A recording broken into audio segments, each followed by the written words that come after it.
Excuse me, ladies and gentlemen.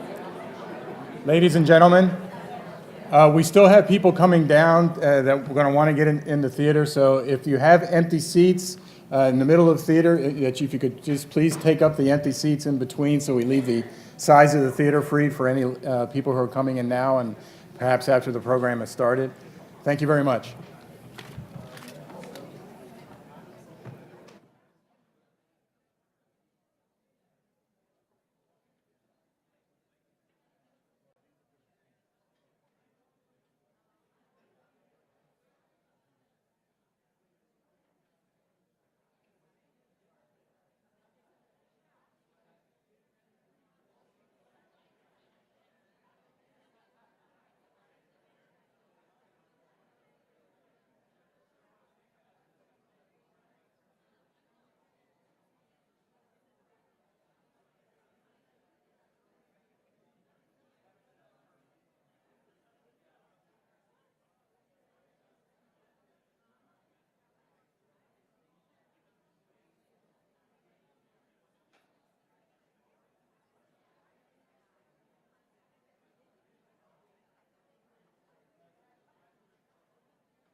Good evening.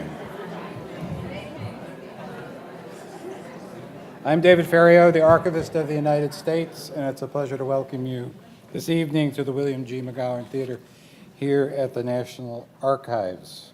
And welcome to those of you who are joining us on our YouTube station. Tonight's Writers and Scholars Roundtable will examine the untold stories and unsung heroes of the civil rights movement. We're especially pleased to be able to present this discussion this year on the 50th anniversary of the passage of the Voting Rights Act. And if you come back to the National Archives between July 31st and September 15th, you'll be able to see the actual Voting Rights Act on display in our Records of Right exhibit housed upstairs in the David Rubenstein Gallery. I'd like to thank our partners on tonight's program, the 2015 March on Washington Film Festival, and I want to extend a special welcome to the distinguished group of writers and scholars assembled for tonight's discussion. Our moderator, journalist, and author, Alelia Bundles, who also happens to be the president and chair of the National Archives Foundation. Dr. Clarence Jones, civil rights activist and advisor to Dr. Martin Luther King Jr. Dr. Michael Eric Dyson, sociology professor, author, and political analyst, who will deliver closing remarks after the discussion. And Pulitzer Prize-winning authors Diane McWhorter, Gilbert King, and Taylor Branch. I also want to take this opportunity to congratulate Taylor, who will be honored with our foundation's 2015 Records of Achievement Award later this year.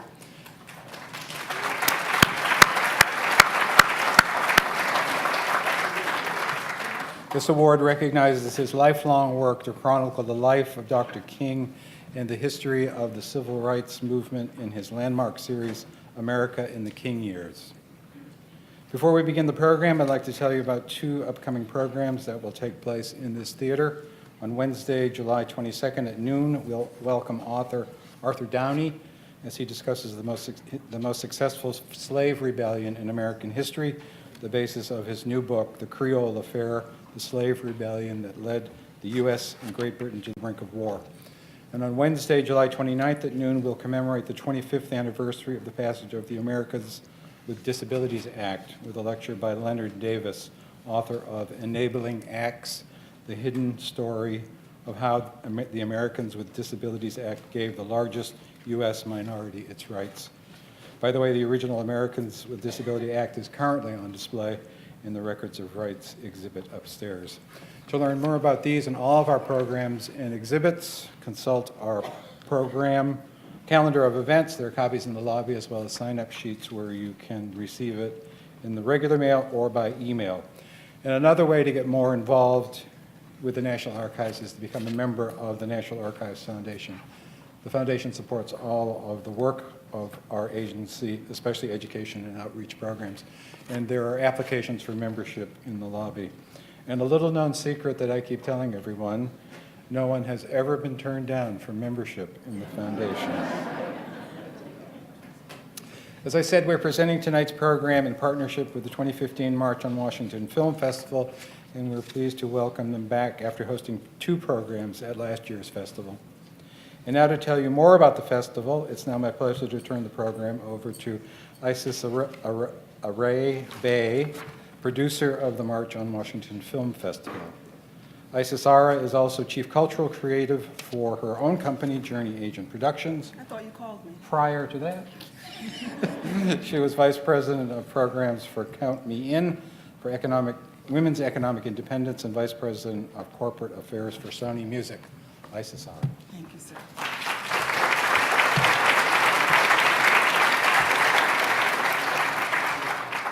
I had the great pleasure to spend some time in Australia last September with Aboriginal people in the Katherine area, and they do something that I would like to repeat now. In fact, all Australians do it now. I rise to give praise to the field of limitless possibilities from which all life springs, and to the seven directions, north, south, east, and west, above, below, and within, and to the cycle of life acknowledged by African ancestral people everywhere, those who have gone on before, ancestors, those living and those yet to be born. We are because they were. They will be because we are. Welcome to the March on Washington Film Festival, presented by the Rabin Group and founded by Robert Rabin. Our mission is to unearth the little-known stories and events of the civil rights era, which we consider to be one of America's revolutions, America's second revolution. As you'll see through the festival, we do this through performance, performing arts, through scholarship, first-person narratives, and of course, films. So we're very happy to be here with the National Archives again, and thank you to David and to Tom. Tonight, our Writers and Scholars Roundtable. So as I was thinking about how to welcome you all, I thought about how important writing has been to humanity.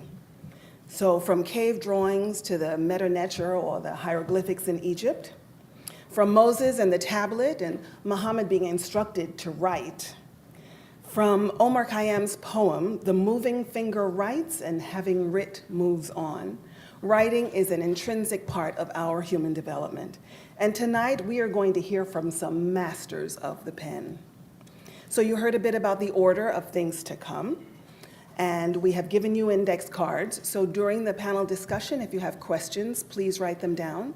And at the appointed time, we will ask for your cards to be passed to the aisle. But first, because it don't mean a thing if it ain't got that swing, I'm delighted to present Howard University's award-winning jazz ensemble, Afro Blue.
This can't be love because I feel so well, and no sobs, no sorrows, no sighs.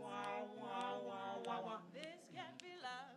I get no dizzy spell. My heart is not in the sky. My heart doesn't stand still. Just hear it beat. This is too sweet to be love. This can't be love because I feel so well. I long to look in your eyes.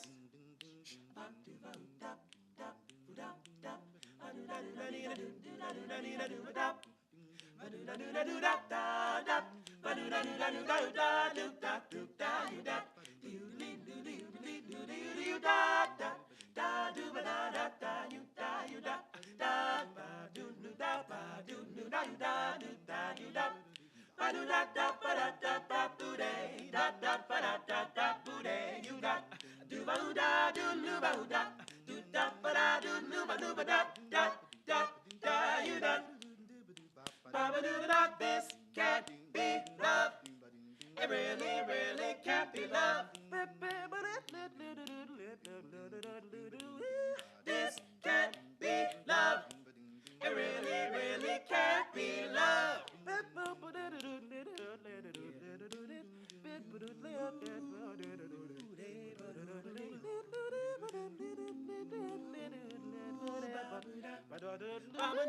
This can't be love. It really, really, really can't be love. My heart does not stand still, just hear it beat. And don't you know that this is much too sweet to be love?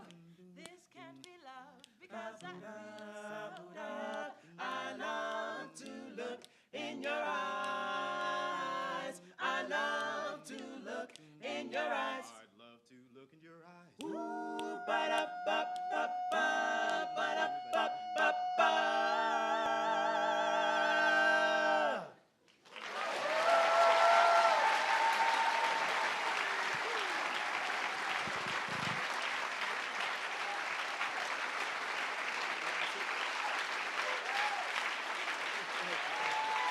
Oh, thank you so very much. Thank you all for having us. We are so excited to be here, and this is not a first time for Afro Blue to be in this very room, so we're excited to be back. Before you, we have John Kennebrew, Devin Robinson, Matthew Robinson, Ayode Olabi, and my name is Imani Grace Cooper, and we are a small section of Howard University's Afro Blue. Some of us couldn't be here today, but we were so excited we couldn't turn you all down. So that piece was This Can't Be Love, which is most traditional of the Afro Blue idiom. We sing songs that reflect the big band and from the a cappella vocal standpoint. But we also do a wide range of different songs and different genres. And this next song is a Take Six, is that right, correct? A Take Six arrangement of He Never Sleeps. Hope you enjoy.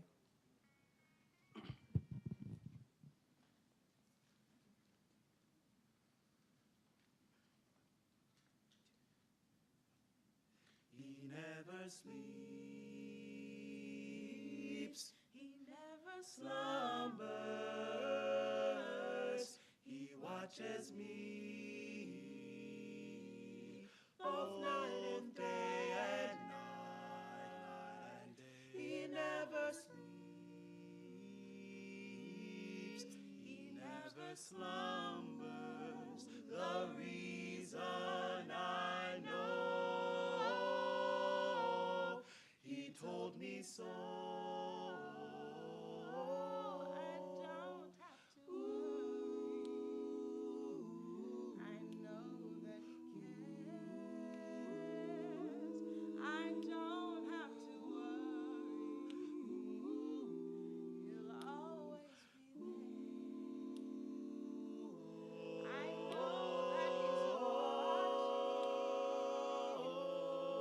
wherever I go. I know that he's watching. He told me so. He never sleeps.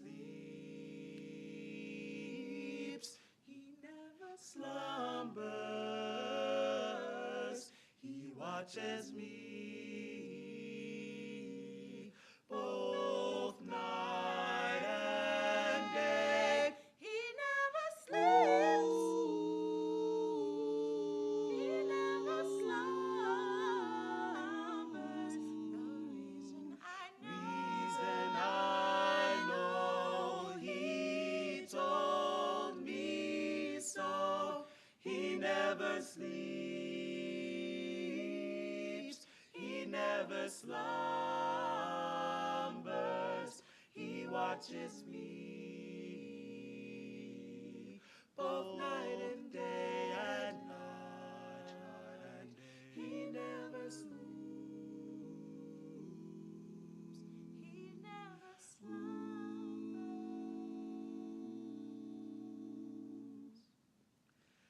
The reason I know,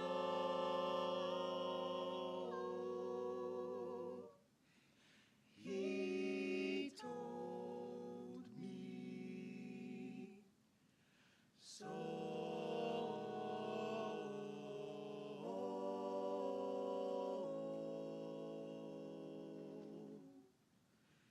He told me so.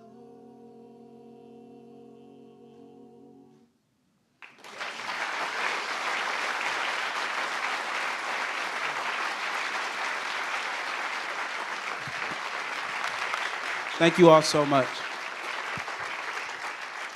Again, we are a small section of Afro Blue from Howard University, and we just wanted to do this last song in honor of the entire festival and its mantra, it's, what it's about. And so we want to do this last tune for y'all, which is entitled Lift Every Voice and Sing.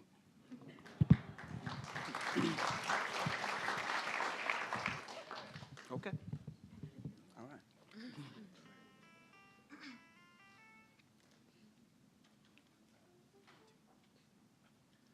Lift every voice and sing till earth and heaven ring.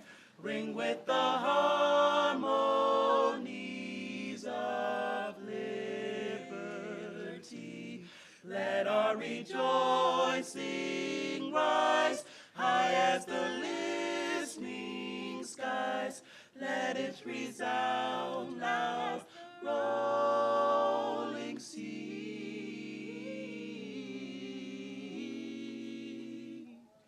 Sing a song full of the faith that the dark past has taught us. Sing a song full of the hope that the present has brought us. Facing the rising sun of a new day begun, let us march on till victory is won. Stony the road we trod, bitter the chastening rod, felt in the days when hope alone had died. Yet with the steady beat have not our weary feet come to the place for which our fathers sighed. Oh, we have come over a wave that with tears has been watered. We have come treading our path through the blood of the slaughtered.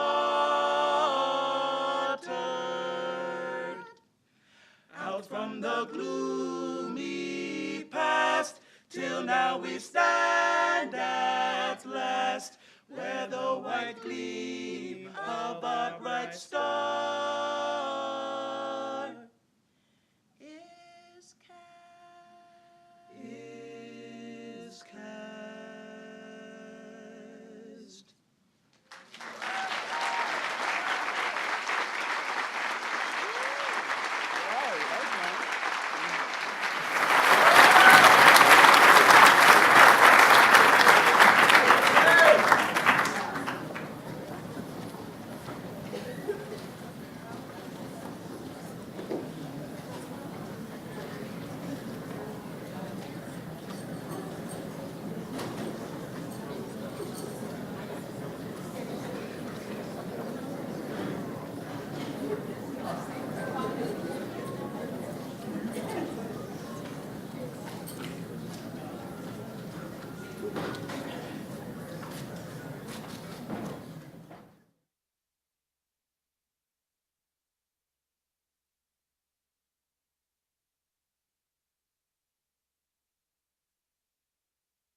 Do you feel the nation is in trouble? I think very definitely it is. What is the answer? The answer is vigorous law enforcement. How about justice? Justice is merely incidental to law and order. I say that Ronald Reagan is a punk, a coward, and I challenge you to a duel.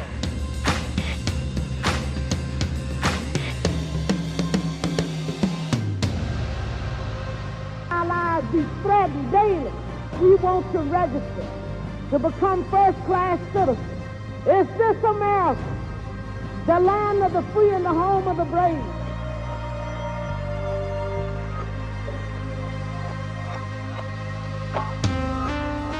Motley, you have been described as being soft-spoken and quiet, but very, very tough. Would you say that's an accurate description? Well, I read that in the New York Times this morning, and I'm sure they're always accurate.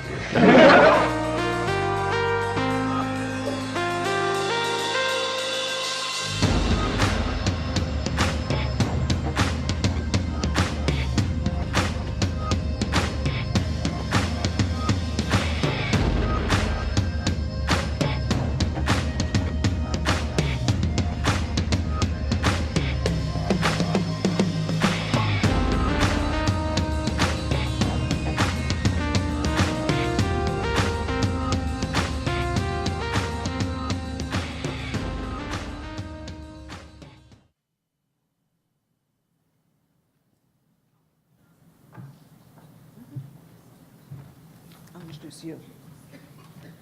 Our moderator tonight is a woman who traces her lineage to one of our country's true business successes, Madam C.J. Walker. She is a veteran network broadcaster and author, and a member of the National Archives Board, amongst other august bodies. And she has been a great friend to the March on Washington Film Festival from its inception, and we cherish her. Alelia Bundles, and she will introduce the rest of our panel.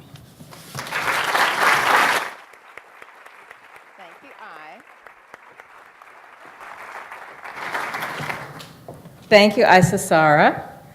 And good evening, everybody. Welcome to the William G. McGowan Theater. We are fortunate to have such an extraordinary panel, and I think you all should just come on up and have a seat. On this second evening of the third annual March on Washington Film Festival. We have 3 Pulitzer Prize winners, as David Ferriot told you, and a confidant of Dr. Martin Luther King. My congratulations to the festival founders, Robert Rabin and the Rabin Group, and Victoria Bassetti, along with Sharon Malone, Michelle Norris, Isa Sarabay, and others who saw the need and implemented the vision. I welcome you on behalf of the National Archives and the National Archives Foundation, and I encourage you to come back to the National Archives. Some of you may have come as children and you've seen the Declaration of Independence, but you haven't seen all the other wonderful exhibitions that are here now, including the Records of Rights Gallery, the David Rubenstein Gallery on the first floor, where all the people who aren't on that picture in the rotunda, who weren't in the room in 1776, are represented with civil rights, women's rights, and immigration, and you can see some of those original documents. So we welcome you back, and we encourage you to find out about other programs at archivesfoundation.org. And now it is my pleasure first to introduce Dr. Clarence Jones, personal attorney and advisor to Dr. King, whose book, Behind the Dream, recounts the story of the making of what has come to be known as the I Have a Dream speech. Less well known is Dr. Jones's role as the person who secretly brought out those several pages folded up in his pocket that became Dr. King's powerful letter from a Birmingham jail. There is so much more to say about him, but let me just add that he was the first black partner in a Wall Street investment bank, and that he played a key role in the Sullivan v. New York Times Supreme Court case. Today, he is a visiting professor at the University of San Francisco and a scholar writer in residence at Stanford University. Taylor Branch is best known for his landmark narrative history of the Civil Rights era, America in the King years. The trilogy's first book, Parting the Waters, America in the King years, 1954 to 63, won the Pulitzer Prize.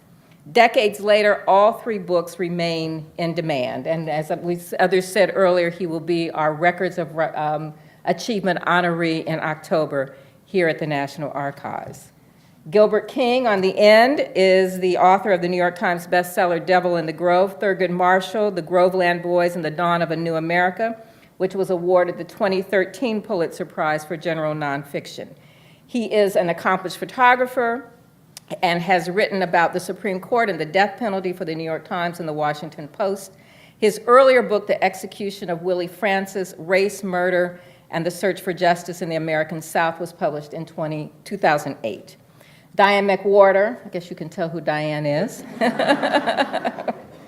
is a journalist based in New York City and author of Carry Me Home, a history of the civil rights revolution in her hometown of Birmingham, Alabama. She won the Pulitzer Prize for General Nonfiction in 2002.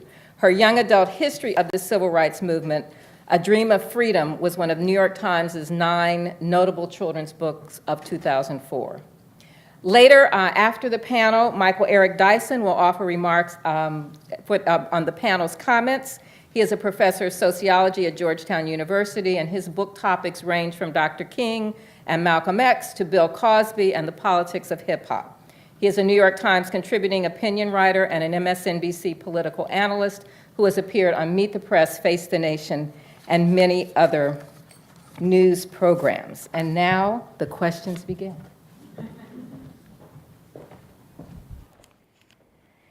You know, the challenge with a panel like this is that every one of them could be a keynote speaker, and we would be able to sit here all night. But let me just start by creating a little context. You know, we talked a bit about they all write history. They've all done incredible research. They all know a lot of things about current events. But we were thinking that we don't know our history well enough. And the brilliance of having an annual March on Washington Film Festival is that it gives us a chance to re-examine some of the key moments of the civil rights era of the 1950s and 1960s. And honestly, most Americans should know these things, think they know these things, don't really know these things. The films that are featured in the film festival can get the conversation going. But panels like this allow us to dig a little more deeply. We are able to connect the themes and debates of the civil rights movement to today's headlines.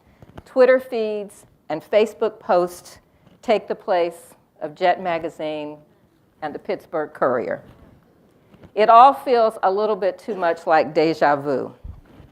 But we are at a very interesting moment, and it seems clear that the history that we learn in school shapes the way that we think of ourselves, the way that we think of America, and the way that we treat our fellow citizens. Even in 2015, we are debating the cause of the Civil War.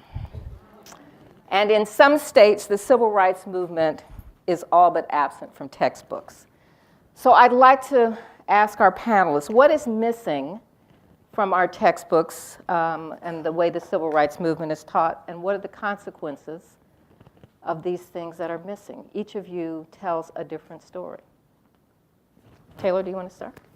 Well, I would say that what's missing is that history is being phased out of schools because we test on math and reading. I go around and talk to high school history teachers, and they say if they're any good, they're getting moved. So history itself is being phased out, which is the only way we learn about citizenship. We have a unique story, we the people, that is our history, and it teaches us how to be citizens, and it's being phased out. So that is a huge danger. As it relates to race specifically, our history has never taught the centrality of race as the key barometer to how well we're doing with the American experiment. If you don't have race at the forefront of an investigation of how America is fulfilling its goals, then something is wrong. And unfortunately, right now, we're paying the price for 50 years of trying to avoid and hide that subject. So Dr. Jones is doing something to try to remedy that. So yeah, one of the things, I think that the principal issue that is missing in the teaching of high schools and colleges is a definitive discussion and description of the institution of slavery and the concomitant supporting ideology of white supremacy. And I say that because it is the institution of slavery and the doctrine of white supremacy that has historically affected all political institutions in our country and has had a consequential impact on culture, literature, politics, you name it, on subsequent generations. So that if you don't understand the workings of that institution, I'm not talking about African American history courses. Let's make sure I understand what I'm talking. I'm not talking about a course on African American history. I'm talking about a course that looks at up close and personal how the operation of the institution of slavery worked and the consequential impact of that institution on subsequent generations of grandsons and granddaughters of slaves and slave owners.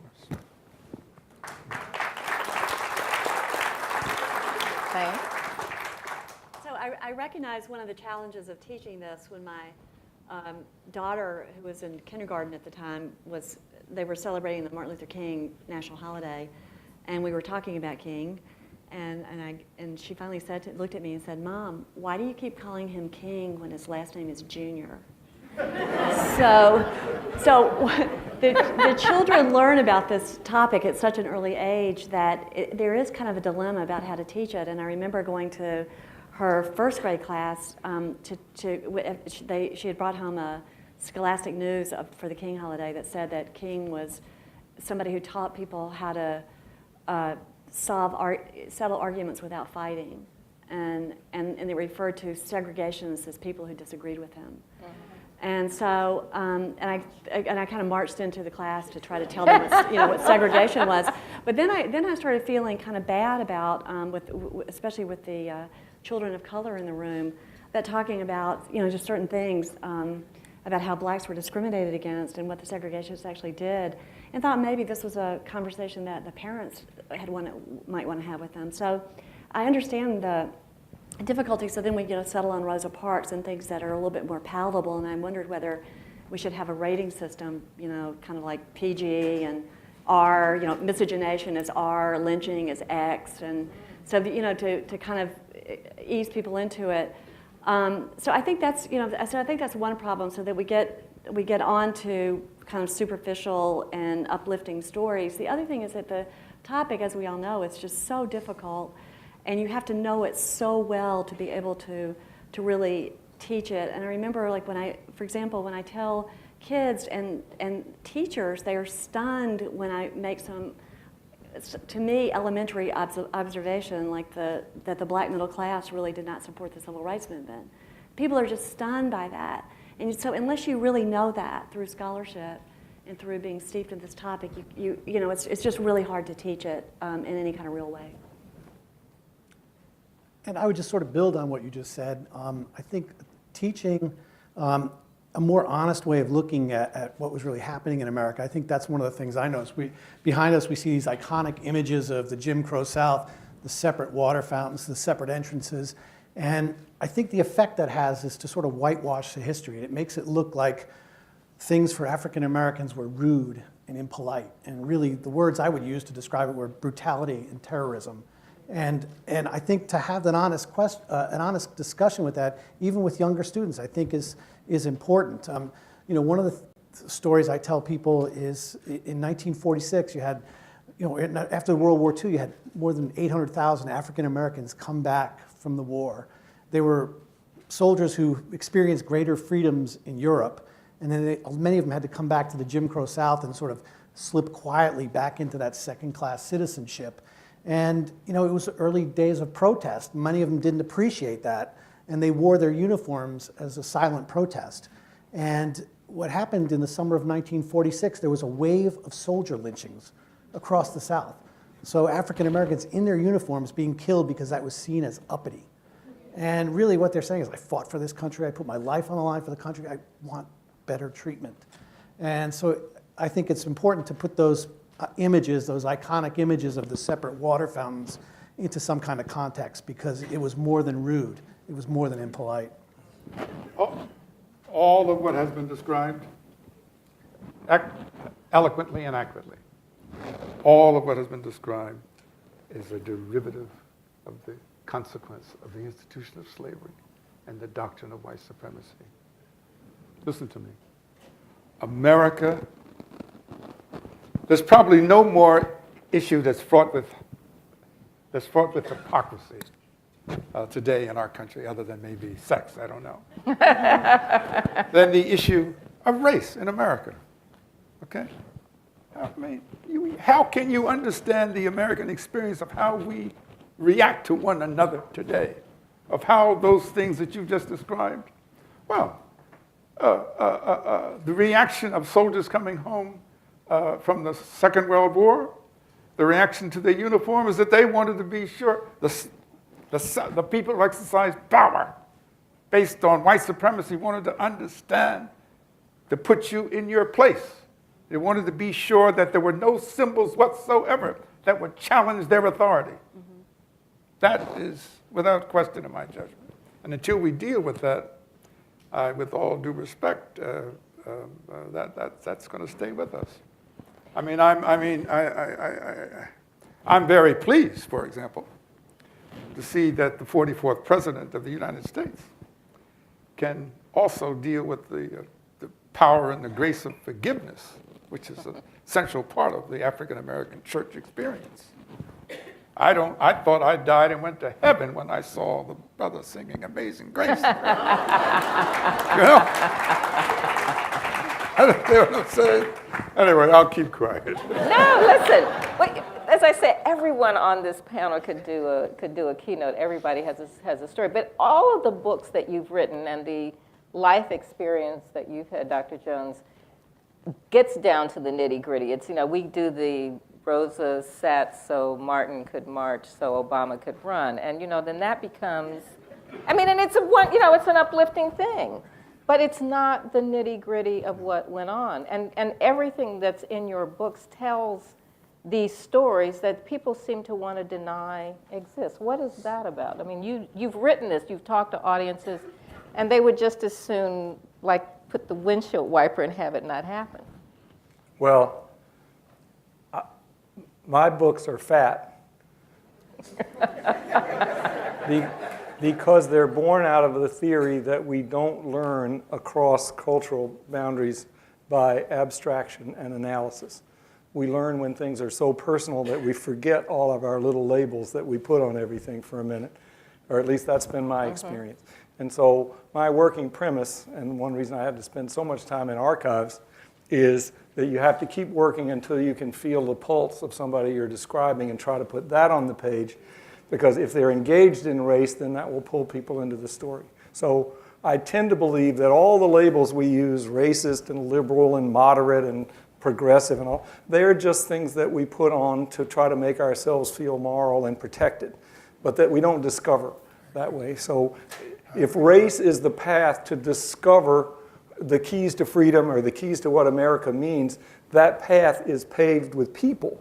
It has to be, because conceptually, we fool ourselves into thinking that we're making progress when we're really just massaging labels. So that's my one reason. I think cultures tend to put in the libraries what they're comfortable with, which means that not everything essential to understand race in America is going to be in the library, which is why I feel you have to do interviews, you have to talk to people, you have to take risks talking to people. So I think that's why it's essential, and I hope we're going to talk later. I think that's also why movies are so important, because movies are about intimacy, and the fact that we have an empty shelf largely just of films about the greatest upheaval for freedom in human history.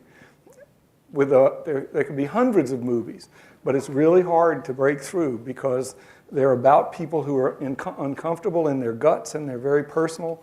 And my sad experience is that that's what makes people nervous in Hollywood, to show people in inner conflict about what freedom means. All right, so we were going to talk about that later, but Taylor has introduced the topic, and I'm flexible enough that I can come back to the other things. I'm sorry, I didn't No, mean no, to. it's all good.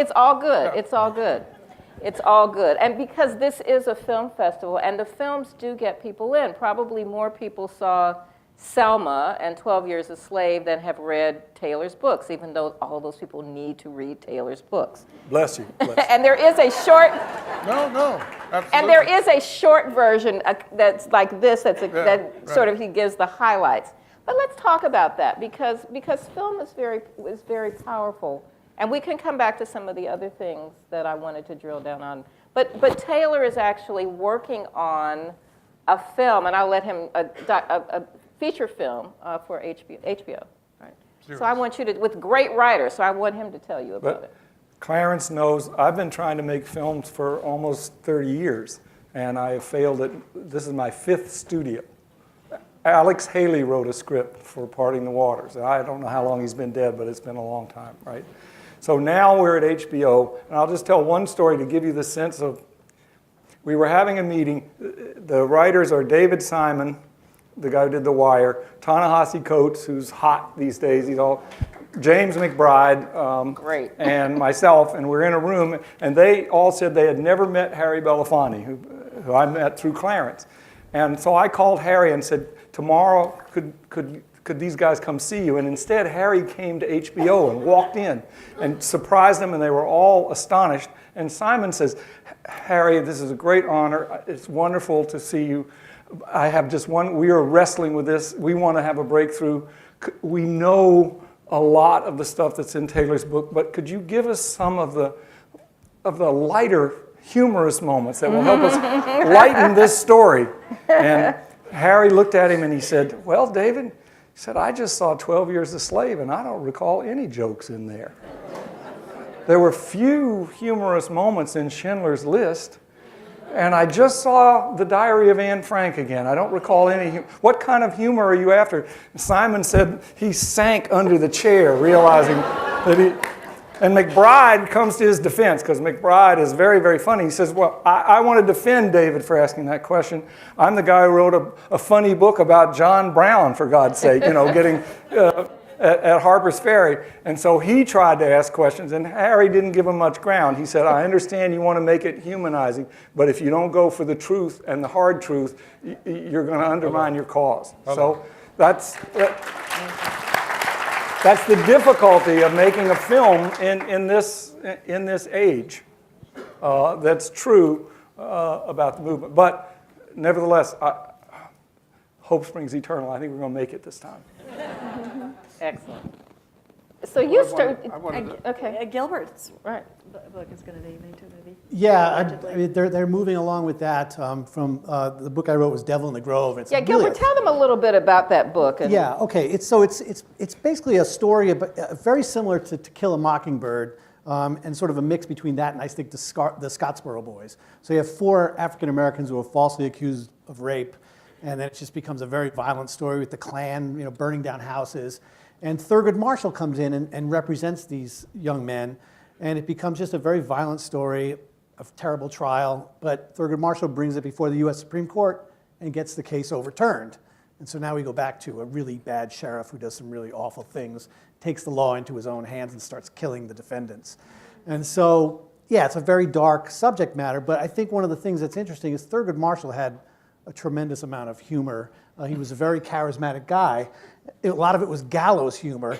And it was a way of sort of alleviating the stress of his situations. And a lot of times he would get in conferences with his lawyers.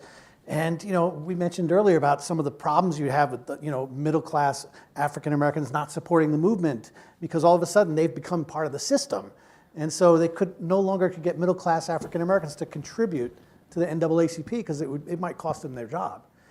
And Marshall was in one conference, and he turned to his colleague and he says, sometimes the easy part of this job is fighting the white people.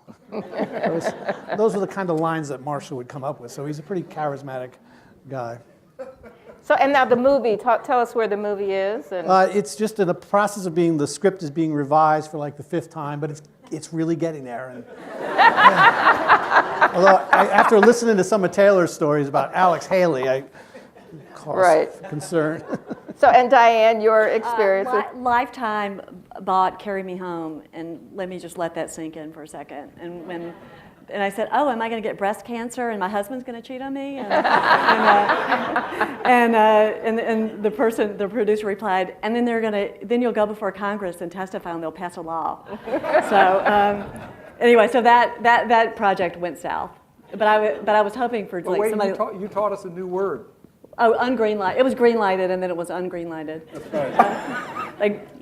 So I think, I don't want to say anything bad about it. But Dr. Jones, didn't you start as an entertainment law? I just want to tell something that's really... Okay. This is the Marshall and Washington Film Festival. I have to tell something anecdotically that most people don't know. Everybody's focused on the I Have a Dream speech and so forth. But little people don't know that in the committee of the march, when they were there was a discussion about the order in which speakers were going to speak and how much time was going to be allotted. And I had heard that this was going to be a major subject, so I had said to Dr. King, Martin, I don't think you should come to this meeting, So we go to the meeting, and there was some conservative, well, first of all, I was walking into a room full of preacher egos and other things. No. And I listened as there was a proposal that was put forth that Dr. King should be like the 6th or 7th person out of maybe 15 speakers, and he should have about 6 minutes to speak. And I listened, and I turned to Mr. Randolph. I said, may I speak? He says, yes, of course. And knowing that, so I said, excuse me, have all of you heard and seen Dr. King speak? Oh, yes. Oh, yes. do you really want to follow him? The second thing I said, and I know I was walking where angels fear to tread. But I said, you know, we don't know how many people are coming, but it could be 100,000, 250,000 people. But you're running the risk that if he speaks in the middle, when he gets finished, some people could leave. Some people could get up and leave. So A. Philip Randolph says, I move that Brother King be the last speaker, and that he should be allotted 8 to 10 minutes. And somebody seconded the motion, and then the motion was passed. And there was a lot of disquiet. And then after it was over, Bayard Rustin leaned over to me and leaned in my ear. He says, you go back and tell Martin that Mr. Randolph says, take as much time as he needs. All right? And by the way, that's why Dyson is going last today. That's right, you know that. But you can't have as much time as you Just thought I should tell you that. But you know, you have seen a lot of scripts, and you've seen people trying to tell the story, but you've seen some things that were sort of whitewashing the story. Oh yeah, I have seen that. Yes, I mean I have. I think Taylor just mentioned passing, so I will say he says has spent a lot of time. But think of this: Taylor and Harry Belafonte. Okay, they're together, planning to make a movie. They have Jonathan Demme as a director, okay? And with all of that talent, okay, they can't get the film made. We came to grief. Okay. There was a great moment. Harry and I went in to make the last plea to keep the film alive out in Hollywood. And we talked to each other. We went in. We failed. We came out. They pulled the plug. I mean, it's one of the lowest moments in my life. We came out, and Harry looked very gravely at me, and he said, this is your fault. He said, that sounds like Harry. Yeah. He said, this wouldn't have happened if you had trimmed your nose hair before we went in there. Speaking of gallows humor. Gallows humor. But there is this sort of conventional wisdom that these stories that have black people in them will not sell overseas, and it's just excuse me, a bad word. Right. There is this feeling. I mean, people in the motion picture business, I've heard, well, overseas when they're planning, when they're making projections on revenues from the box office, theatrical and so forth, that the projections of revenues from overseas are not going to be sufficiently high enough if you have a film about a black subject or a black character, okay? And that was a mountain to climb. And yet, as we in later years, I've seen pictures of films with Will Smith and Denzel Washington do very well. I mean, I read Variety magazine, I look at the box office and so forth. But I'm not on the front lines anymore like I used to be, as Taylor is. And I think that 12 years. I mean, think about it. We have 12 years a slave and Selma. Okay? 12 years a slave and Selma. We are talking about a period of many, many years. We are talking about the historical experience, not just of the civil rights movement, but the history of the African-American struggle in this country. 2 theatrical films. And as I said earlier to Diane, I think, and I said, I never will forget watching this film, Glory. And the Massachusetts 254th Regiment is walking by, and Matthew Broderick says to somebody as he sees him, he says, theirs are stories yet to be told. Theirs are stories yet to be told. I mean, give me a break. 1619, 1863, I mean, 2 films? 2 films? You're leaving out The Butler. Well, sorry, thank you. No, okay, I'm sorry, okay. The Butler, I stand to be corrected. The Help. I stand to be corrected. The Butler and The Help, okay. It's very, listen. There's nothing more disconcerting when I'm a professor and you have someone, you're not my student, of course, when I can be corrected. I stand corrected. But okay, including all of those films. But all of those films, my point still stands. My point still stands. Right. Think of the reservoir of the extraordinary history of the so-called African American experience. And by the way, and I'll just shut up soon, because I want to be sure, and this relates to you, Diane. This relates to sure. You know, you were talking about the March on Washington. You know there would not likely have been a March on Washington had it not been for Birmingham, 1963, Absolutely. and April and May, and the leadership of Fred Shuttlesworth and Dr. King in Birmingham, 1963. You know what Birmingham, 1963 did? You know what that did?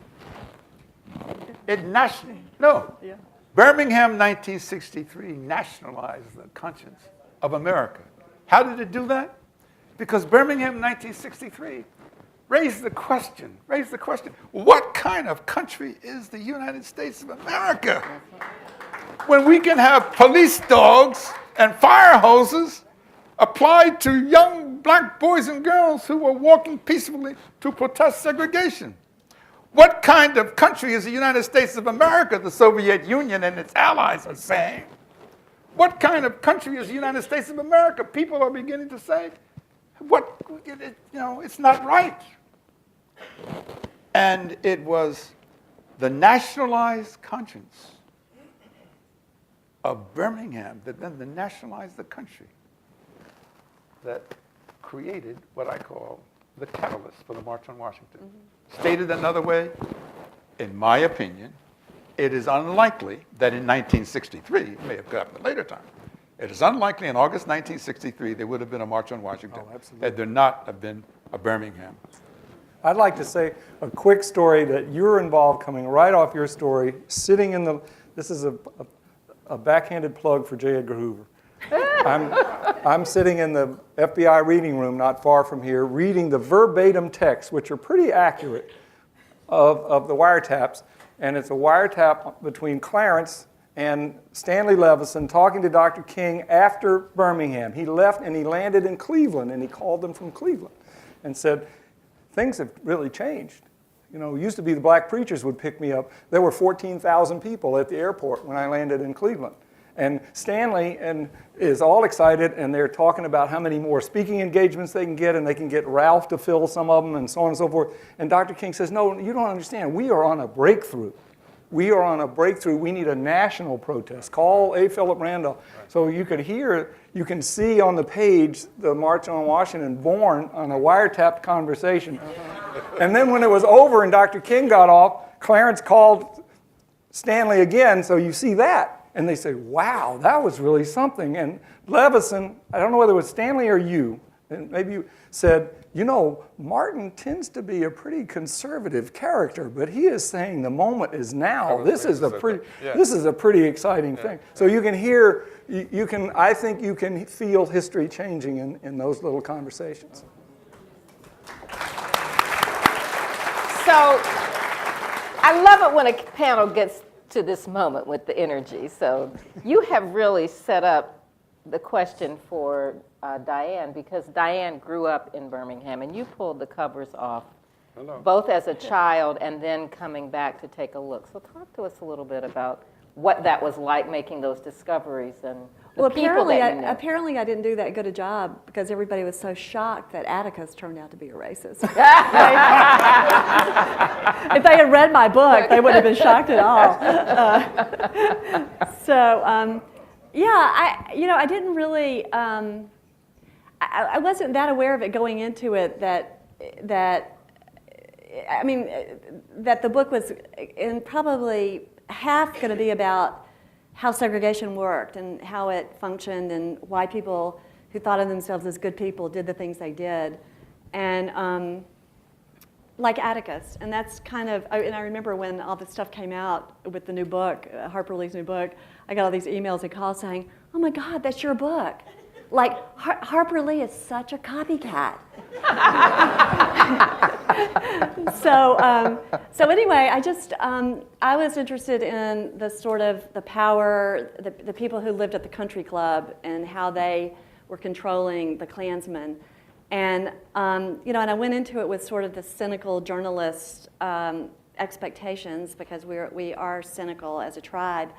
And I found out usually, or almost without fail, that whatever I suspected, the reality turned out to be so much worse.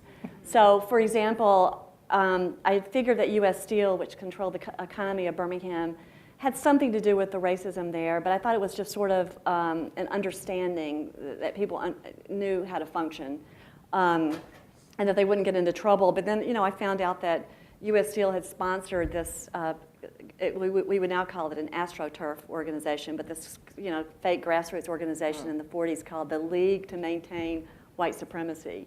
So, and they had hired vigilantes to beat up labor organizers on the grounds that they were promoting social equality between the races. And anyway, it's just so much worse than anything I thought. And then the final, and once the book came out, I'm sure all writers have this experience, is that once you sort of own a subject, then people really want to start telling you what happened.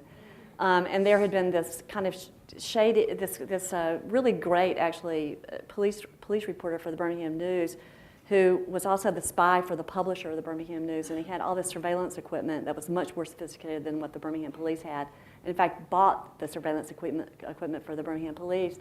But he was always in Saudi Arabia when I'd be in Birmingham doing interviews, and people assumed he was with the CIA. So he was just involved in all sorts of skullduggery in Birmingham. And when I finally met him after the book came out, I said, I was kind of scared, and I said, so did I get anything wrong? And he goes, I don't know if you got anything wrong, but you left out a few things. And then he just proceeded to tell me stuff that was so much worse than stuff that was so bad to me that I thought may not be true. And one of the things he told me was that a policeman had told him that he had been ordered to assassinate Fred Shuttlesworth, who was the nonviolent civil rights leader in Birmingham.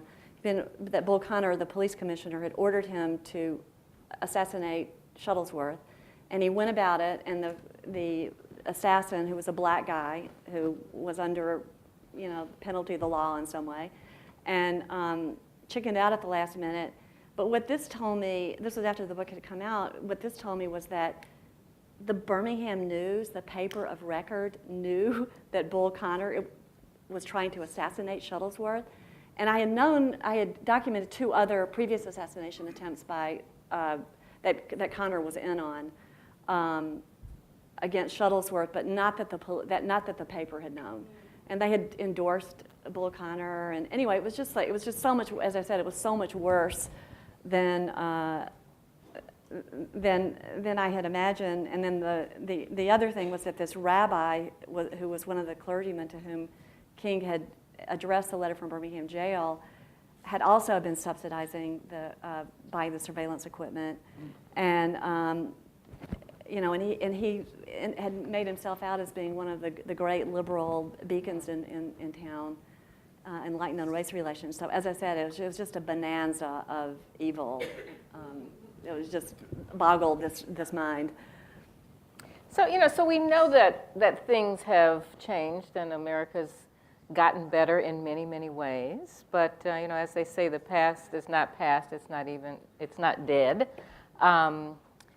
So within the last year, especially, Black Lives Matter and the murders of Tamir and Eric Garner and Freddie Grace. Thank you very much. And even some of you may have been reading Sandra Bland.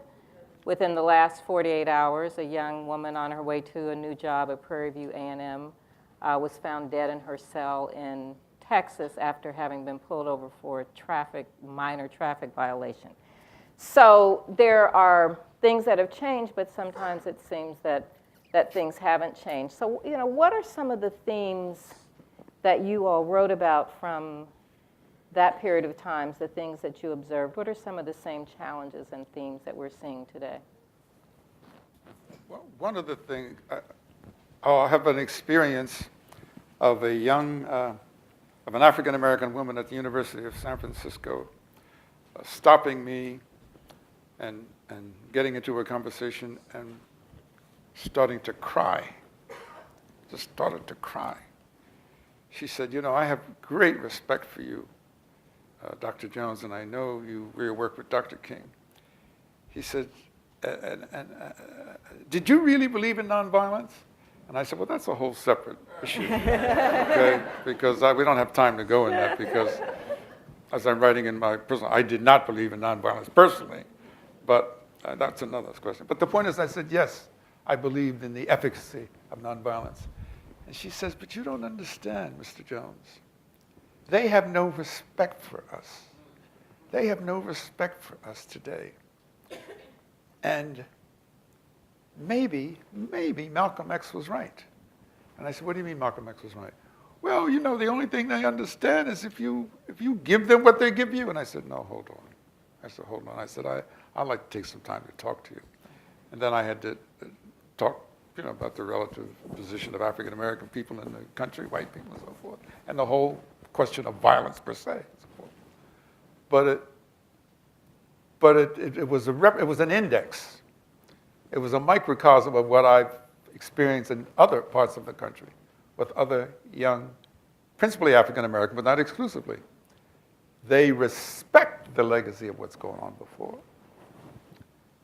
But they say, you know, you see how they treat us in Ferguson? You see how they treat us in Ferguson? You see what they did to Eric Garner? You see what they did to Tamir Rice? You see that?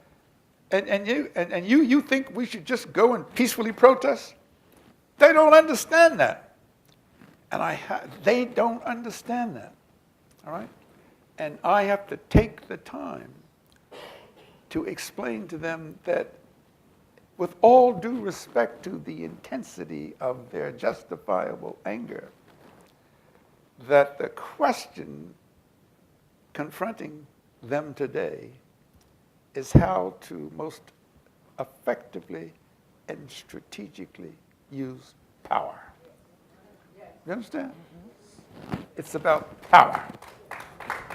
And I said, make no mistake, you are making a message.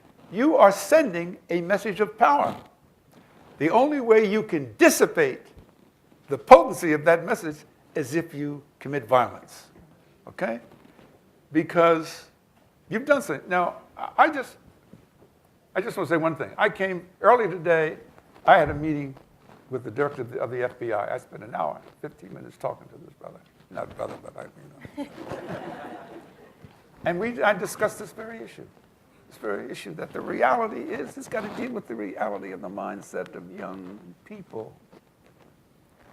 And we so-called elders, have a responsibility to the extent that we can to translate the relevance of the March on Washington, to translate the relevance of the Voting Rights Act, to translate the relevance of the Civil Rights Act, to translate, you know, I saw a film last night on Fannie Lou Hamer. If they could see that film on Fannie Lou Hamer, they wouldn't ask me no questions, okay? Because they would see it. They would see such an example of committed struggle that they would see that it can work, it can be done. Anyway, I'm sorry I talked too much. No, but you know but actually that was absolutely perfect, because we need to wrap the panel up so that we can go to the next part. But that is exactly why the March on Washington Film Festival is important. For those of us in my generation who came of age during the Civil Rights Movement, because I am that old, who know something, who experience something, but need to know more, and especially for subsequent generations, because people are being miseducated, intentionally miseducated, and as many people as possible need to see those films, need to read the books. That we will be signing books afterwards. But I would like to give our panel a round of applause.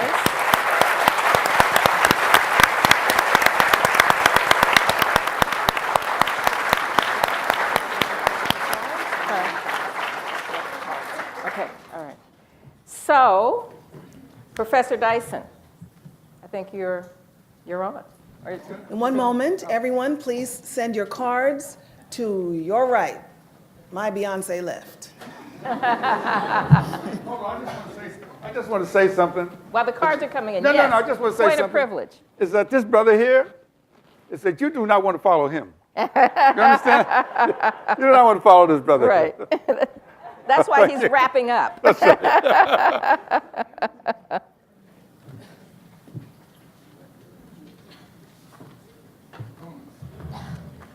Wow.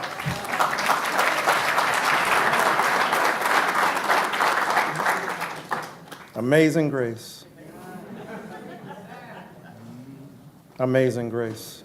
I won't repeat that extraordinary eulogy, but what we've heard here tonight, I feel like I'm the water boy at the All-Star game. Because you've heard, honestly, from some of the greatest writers about the experience of America and Americans and African Americans in the history of this country, and you should give them a warm round of applause.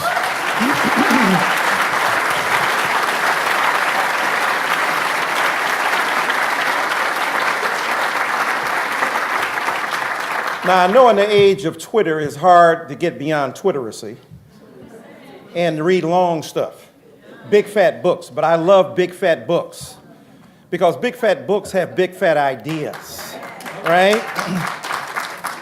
And when you hear Gilbert King and Taylor Branch and Diane McWhorter and Sister Bundles and Dr. Jones expatiate on these incredibly important ideas, what you're hearing is the remix of their incredible linguistic engagement with the history and rhetoric of democracy and, as Taylor Branch said, the centrality of race.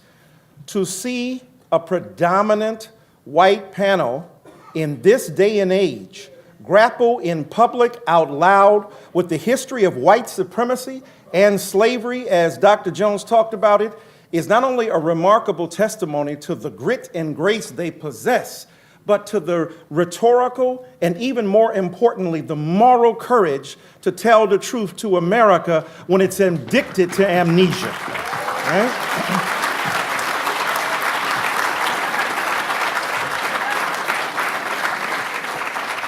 Gore Vidal did say we live in the United States of amnesia. I think the theme song is supplied by Barbra Streisand. Was too painful to remember, we simply choose to forget.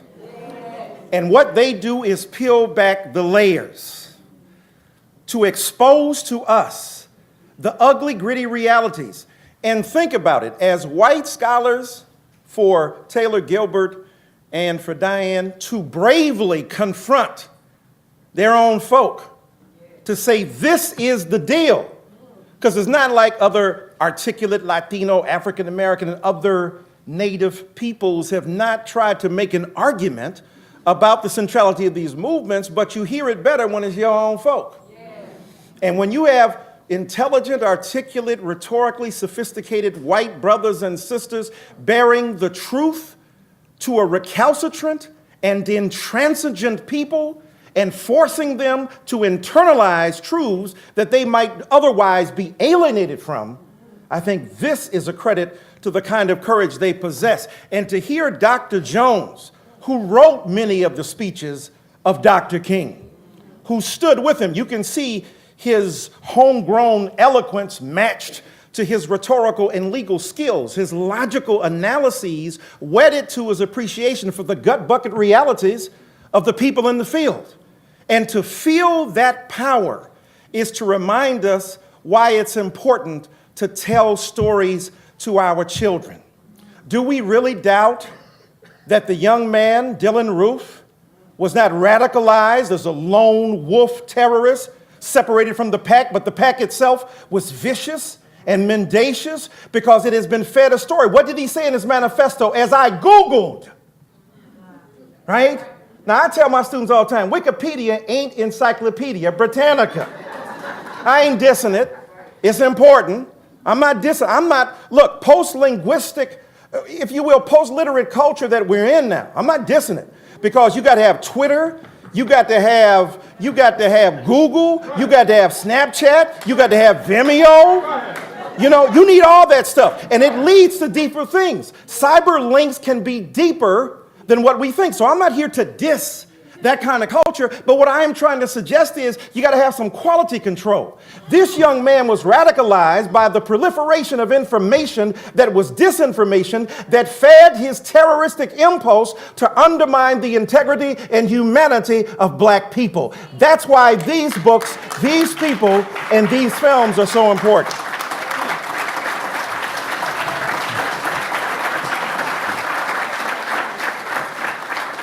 And, you know, when we think about it, what's going on now, Sister Bundles, with her brilliant work and the lineage and pedigree that she shares with a great progenitor, because women are often obscured, right? The bodies, the experiences, her reminder of Sandra, because we think all experiences of race happen to be male, and we feel that some of the female experiences happen to be white or other. But African-American women's bodies have been the intersection of the competing forces of terror that have occupied this country and have been perpetuated against them even by folk within their own culture. Now, so when Dr. Jones and Miss McWhorter and Brother King, Taylor Branch talk about the black middle class, black people, yeah, because that's us, right? Black parents were beating their kids for participating in the movement. Don't act like y'all didn't know that, right? You was gonna get a beating, right?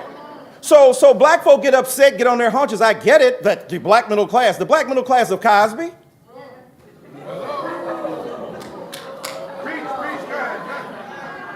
I don't mean to drug you, I'm just saying.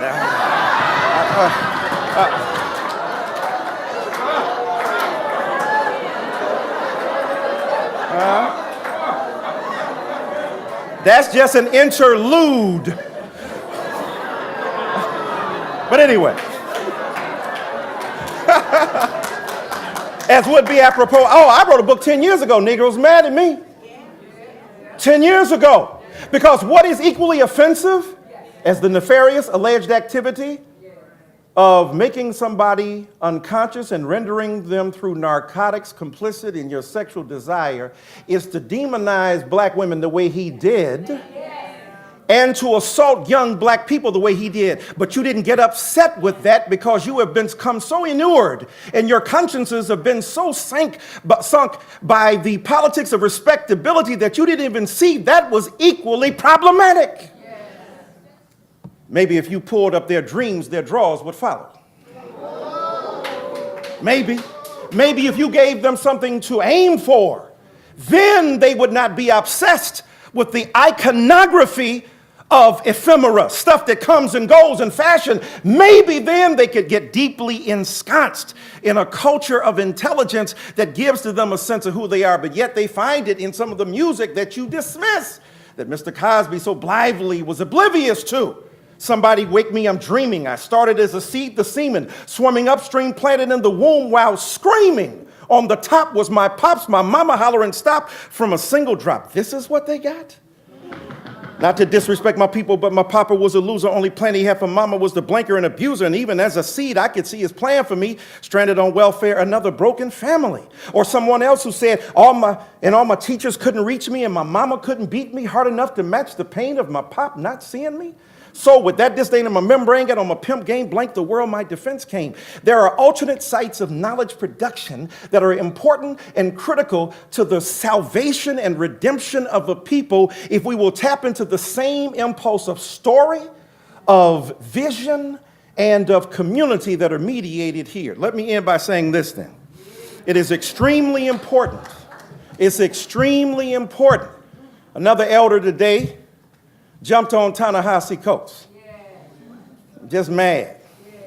A lot of old people get jealous. We could dress it up. Just envious of other folks' skill. Do your thing. And that doesn't mean that somebody else can't do their thing. And when a younger person comes along, because you up on stage here with these folk right here, these are wordsmiths. They sling words for a living. If they were drug addicts, they would be kingpins. Right? That's what they do.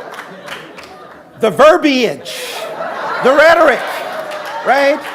The pristine purity of the language, the use of commas and verbs and adverbs. There is ethic in grammar. And they have made it subservient to a higher truth.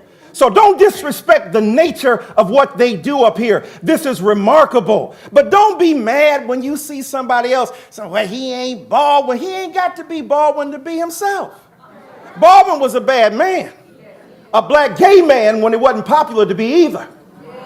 And a man who controlled his pen with extraordinary precision, but he also evolved. Ta-Nehisi Coates wrote about reparations. As bad as James Baldwin was, he ain't wrote nothing like that.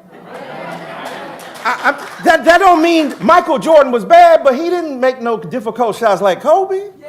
They both great. So why we got to be either or in the whole daggum deal? That's part of the problem, right? So I end by saying, let's celebrate what these young activists are doing, what these young folk in the streets are doing, what these young folk who are determined to listen are doing, but let's not forget the tap source and the deep root.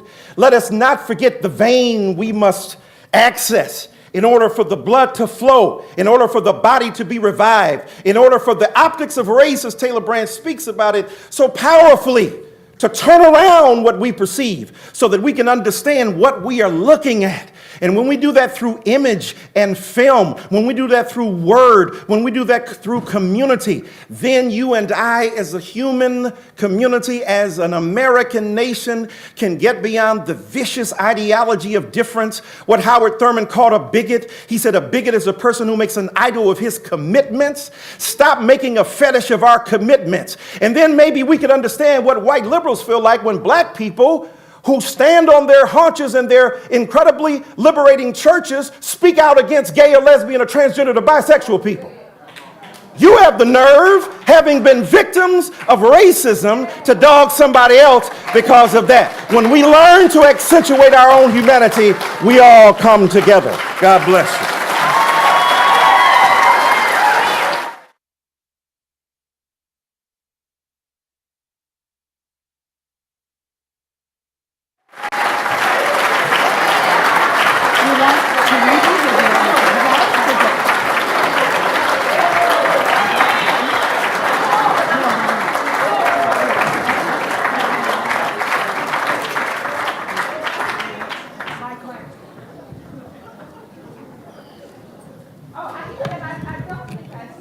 Can I use this one?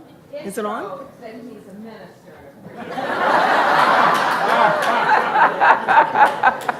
I think I forgot to say that, but I guess I didn't need to say that. And David Ferriero, has that ever happened in this theater before? Have we ever gone to church and hear it? Okay. Yes, I'm awake now. Yes, but what an incredible evening. What an incredible evening.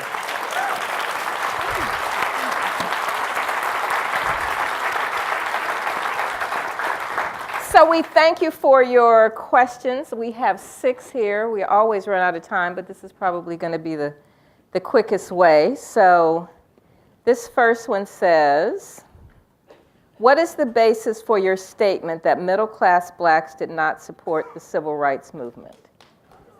So I guess, Diane, you said, okay. Thurgood Marshall, and it was just an anecdote. It wasn't a general, probably not too general a statement. But one of the great fundraising problems occurred for the NAACP in the 40s and early 50s. And they raised the cost of contribution from $1 to $2. And that jump in price really hurt the NAACP very seriously. And so one of the things that led to, and this is kind of an interesting, I'll be quick about this, but it's kind of an interesting development. So Thurgood Marshall and his legal defense fund lawyers, they're out there doing voting rights, housing cases, school desegregation cases. Contributions didn't really flow in as much. But what happened is when dead bodies started showing up on newspapers, that sparked thousands and thousands of dollars coming from around the country. So in this one particular, in Groveland, the story that I wrote about, a lot of people don't realize Brown versus Board was funded on the back of this criminal case. They raised more than $100,000 that came in, more than covered the case of Brown. And it was just based on the back of having photographs of dead African Americans in a gutter, killed viciously on the side of a road. And you could see that all of a sudden their donation logs just came in. And Marshall got very excited about this stuff. And he said, you know, our performances in court are making a huge difference. It's inspiring people. When African American lawyers stand up in court and start arguing with prosecutors and judges, it was inspiring those Jim Crow balconies. And that's one of the things that really picked up. You see these criminal cases.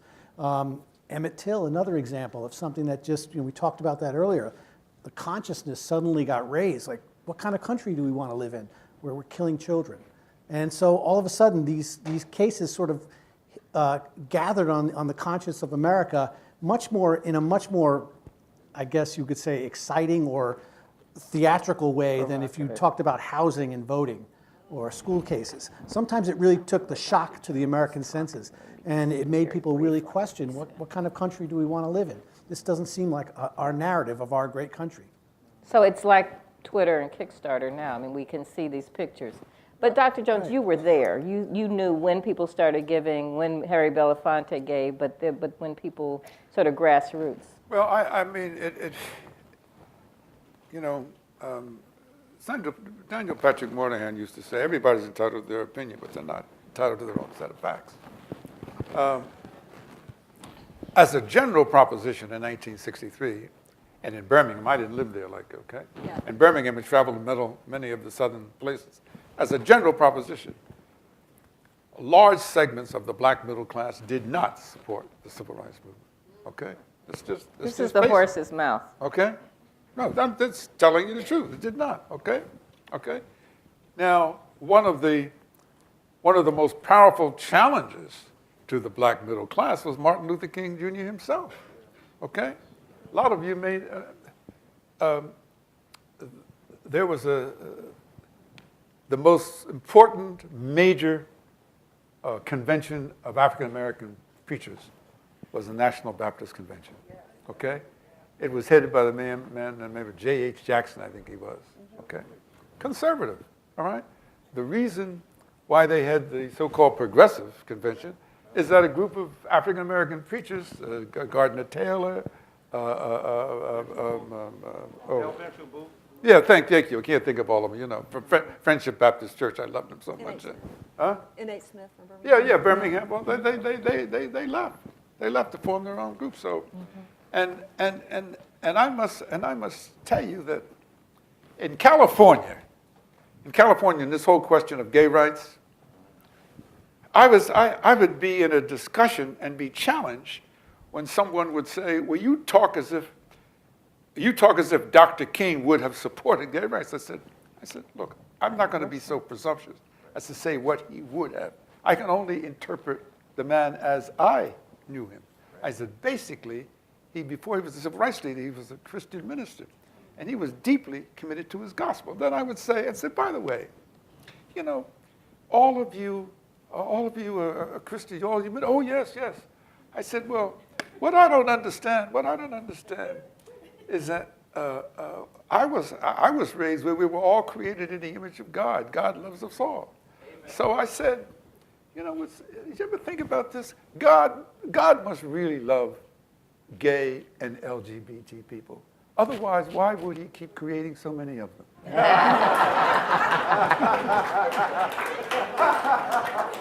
Hello? Right.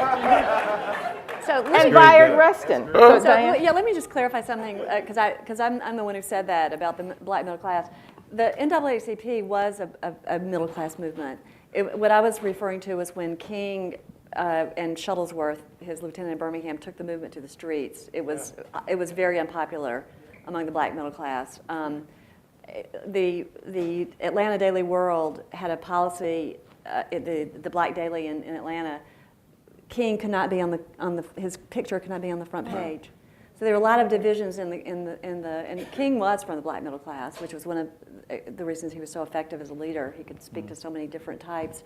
Shuttlesworth was extremely unpopular, even in the black community in Birmingham. And his followers were largely working class, and the black middle class was snobbish about them. And also they had too much prosperity to risk on a losing proposition. Right. So King had to come to town, and to shame, he went to a meeting of black business leaders and said, "You need to get on board." Right. You know, meanwhile, there were always people. They're sugarcoating this. The movement was a tiny fraction of the black community in that time. And the people that were hardest to get on board were the middle class, and that makes sense. They had stuff to lose. When Dr. King decided to go to Birmingham, who did he not take to the meeting to plan it? His own father. Right. Because his own father was going to try to stop it. Right. So this is settled law. In the film Selma, the exception proves the rule. They didn't have enough time to set it up, but the moment in Selma when the teachers went to jail and held up their toothbrushes was a seminal moment in the movement, precisely because middle-class teachers had never supported the movement before. And when they did it, it was, we got something going here. We've got, lots of trouble. But that's just a reality of the way. Even Thurgood Marshall called Dr. King a boy on a man's errand because the NAACP as a whole never supported street demonstration.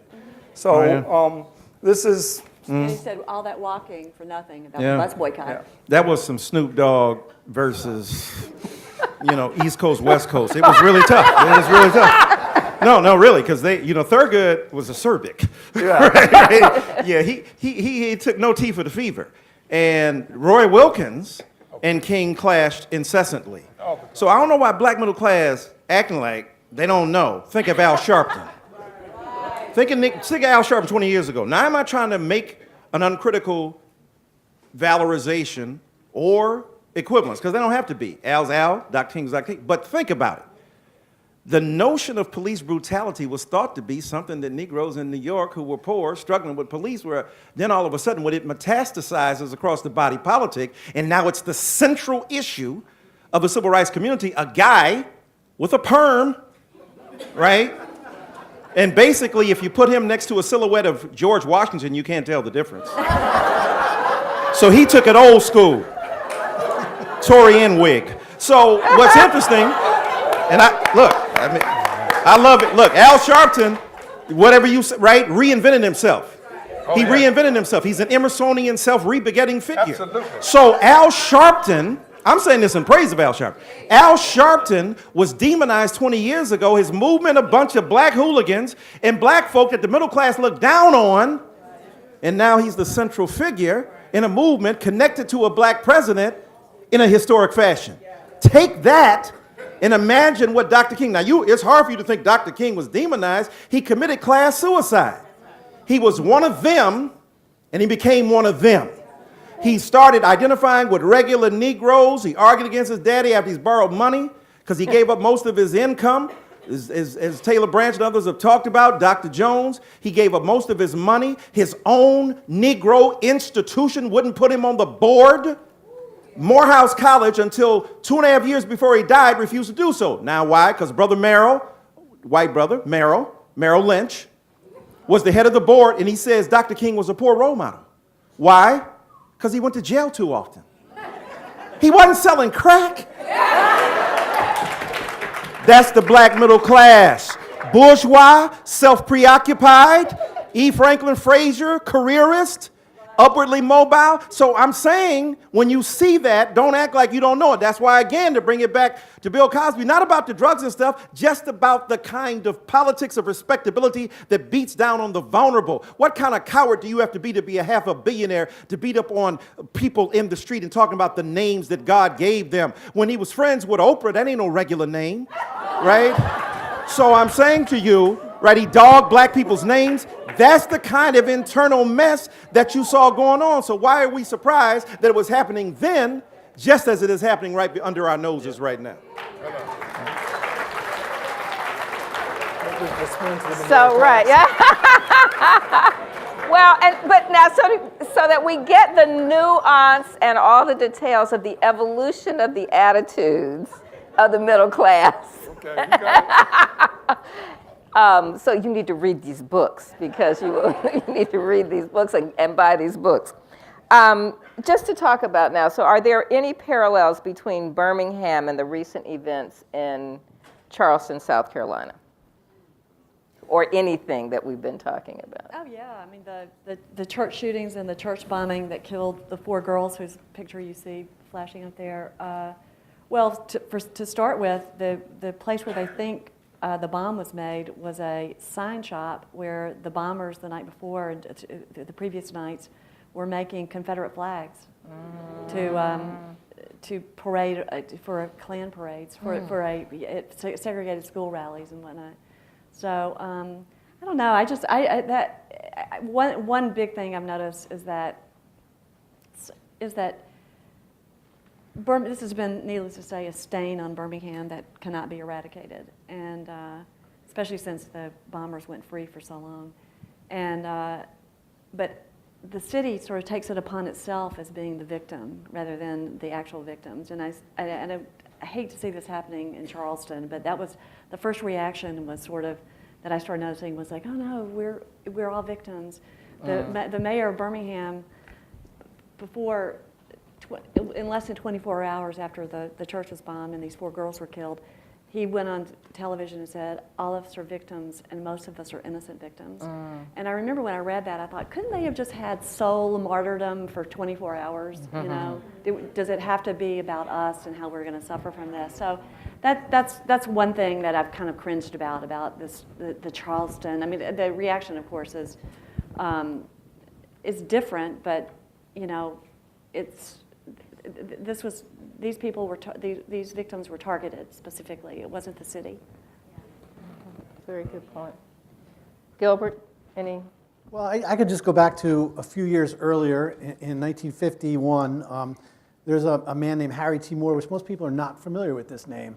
I think people know Medgar Evers, but Harry T. Moore was the president of the NAACP in Florida, and he was working very closely with Thurgood Marshall on this particular case.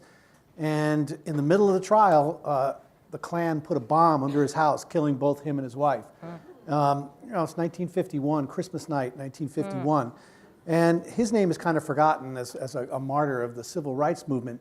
But one of the, I think, most disturbing things when I actually got a hold of the FBI files and started looking through them, and some of the FBI agents who were investigating this, they felt like they had cornered the suspects. They had them, and now it was just a matter of leaning on them and getting some of them to talk. And all of a sudden, an order comes down from the U.S. Attorney's Office basically quashing the investigation.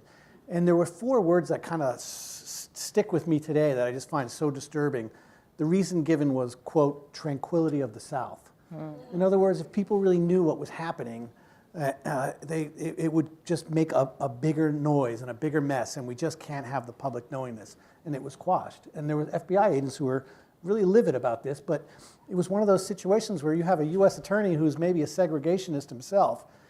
There's no benefit into him pursuing civil rights cases. And so they were more than happy to see some of these things just die, and you could get away with it very easily.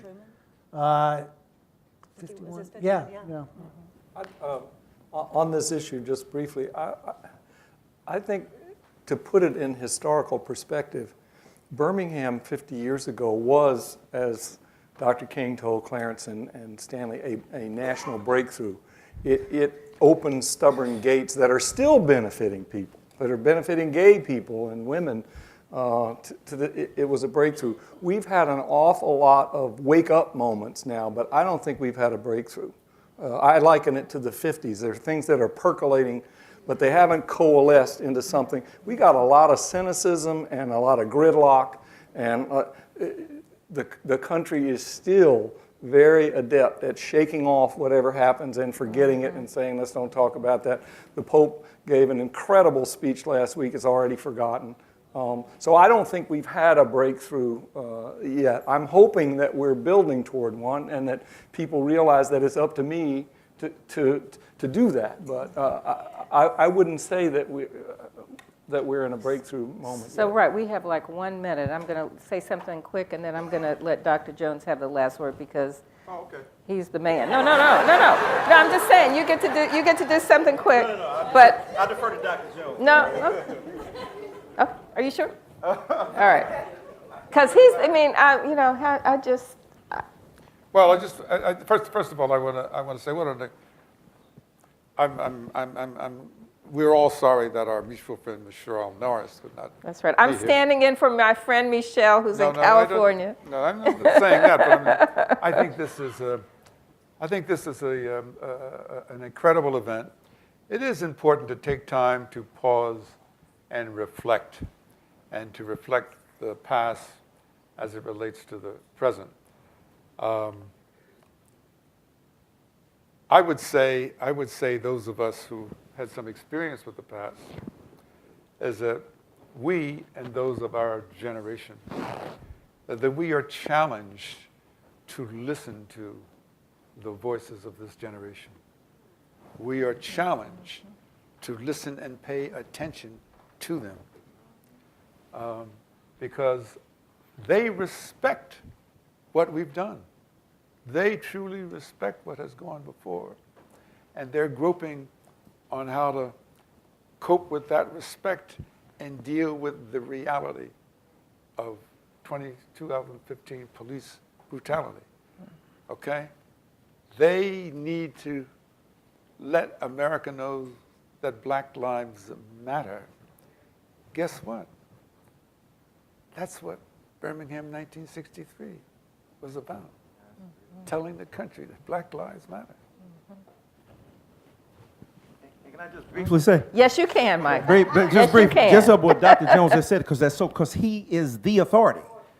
The point about it, as great a week, 2-week period as Obama has had, would not have occurred without Black Lives Matter in the streets, without principled critique that a lot of Black people, Black middle class in particular, did not want to hear, but that forced him into a particular situation, along with the politically viable circumstance, unfortunately, of the tragedy, horror, and terror. Because in Black America, we suffer from slow terror and fast terror. Fast terror, bombs bursting. Slow terror, poor schools, getting expelled early, not being seen as a human being. That is slow terror that slowly eats away at you. So we deal with 2 speeds, fast and slow. And Obama, as great a man as he is, like any other president, ain't gonna do what he ain't made to do. And so he's been made to do it in the most positive fashion possible. The circumstance, now we know the white supremacist obstruction on him is so deep that it's nearly impossible for him to breathe Black and not be accused of it, right? Right? He's been racially profiled while presiding, right? Presiding while Black. What are you doing, right? So we know that, but let's not act like that he had to be pushed, because even a man like and Mr. Branch and Dr. Jones will tell you, when FDR tells A. Philip Randolph, make me do it. I believe what you're saying.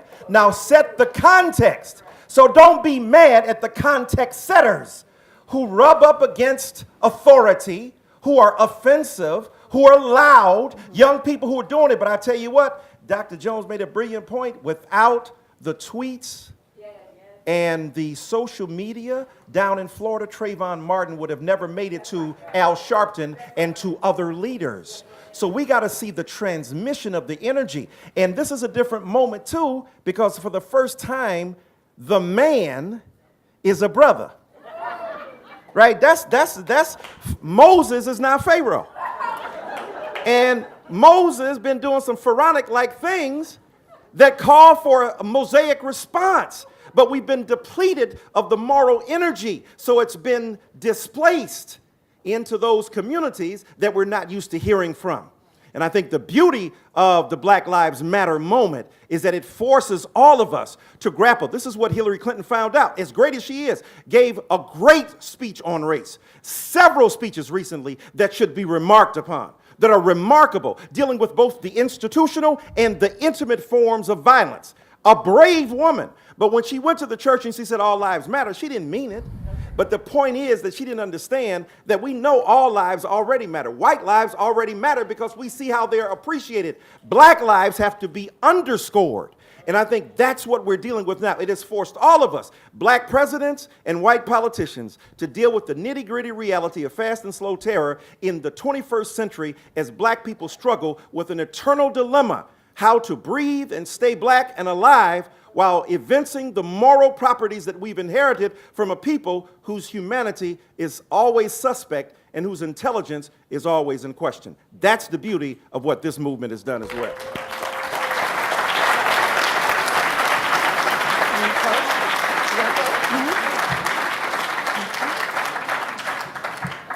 What happens next is that you will be able to have your books signed outside.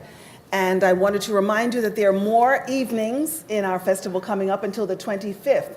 You mentioned Harold Moore. His daughter is going to be on a panel of cold cases. Birmingham Shelley Stewart, who was a DJ at the time, sending coded message in between the records, is going to be here, and much more. Please thank our panel.